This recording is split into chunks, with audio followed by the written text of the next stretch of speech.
within the heart, the whole and part of everything I see. Behind the eyes, beyond disguise, reflecting me. At the silent core, and yet before phenomena began. Oh, and after it, I am.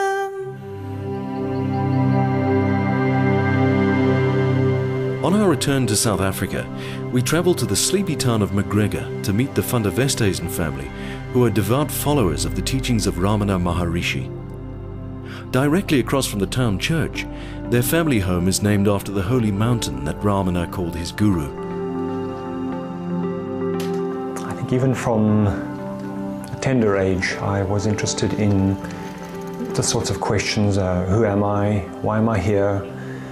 And I found that as a youngster, I couldn't really discover my true context, or I couldn't find the right way in which to apply that search. And then about 19 years ago, I came across the teachings of Ramana Maharshi. And that was, I can only describe it as a coming home for me. The answer had finally been delivered to me so clearly that there was no more need for seeking. I'd gone from someone who felt like a seeker to someone who felt like a finder. And with that finding has come increasing peace through the years. I've found that it's informed virtually every aspect of my life, my relationship with my 4 children, my relationship with my partner, the way in which I do my work, my lifestyle. I find that everything is more relaxed. I see that, for example, with my children. I approach each one as if they were Ramana, and in fact that's what Ramana would tell me, that they are, that is the truth. Okay, another 4. Ramana, when asked once about free will, was holding a fan in his hand and fanning himself. And his reply was, he says, even me picking up this fan and fanning myself is predetermined. He says, whatever the body is to go through is predetermined in this lifetime. He says, just surrender, just know that the will of God is done. What the teachings have come to represent in my life are that I don't hold on to the concepts anymore. So the only way that I've come to understand what Ramana says is by going within and abiding in that space.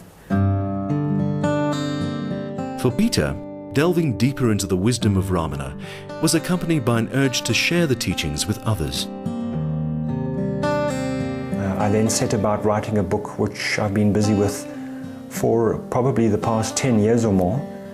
And I've simply entitled it, Awareness is Another Name for You. And the aim of that was to put those teachings in a very simple form, to remove all the terminology, Sanskrit or otherwise, however beautiful, however meaningful or potent those words are, and to make it accessible to Westerners.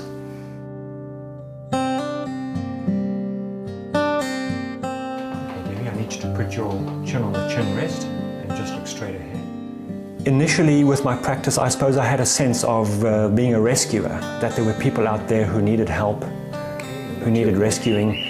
And what I came to realize with Ramana's teachings is in fact that there are no people out there. Ramana loved to use the analogy of life being like a dream. And he says that, for example, the only difference between the dream we have whilst we're sleeping and this so-called waking dream is that the one is longer, this waking dream is longer. Otherwise, they're both projections of the mind.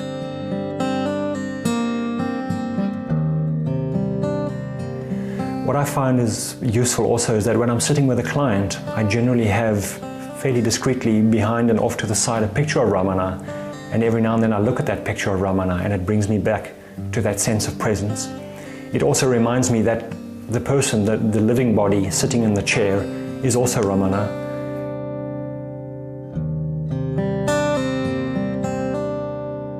What I've come to realize is that God is living as me.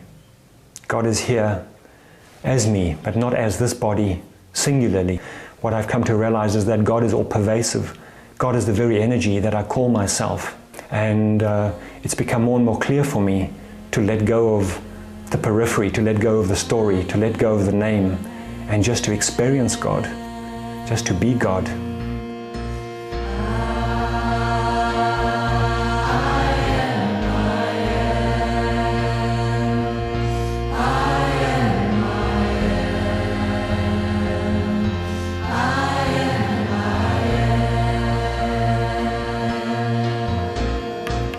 Looking back at our journey of discovery, we met many remarkable people and shared profound insights along the way. But perhaps it is the words of Ramana Maharishi that provide the most encouragement. He said, "You and I are the same. What I have done is surely possible for all. You are the self now and can never be anything else. Throw your worries to the wind, turn within, and find peace."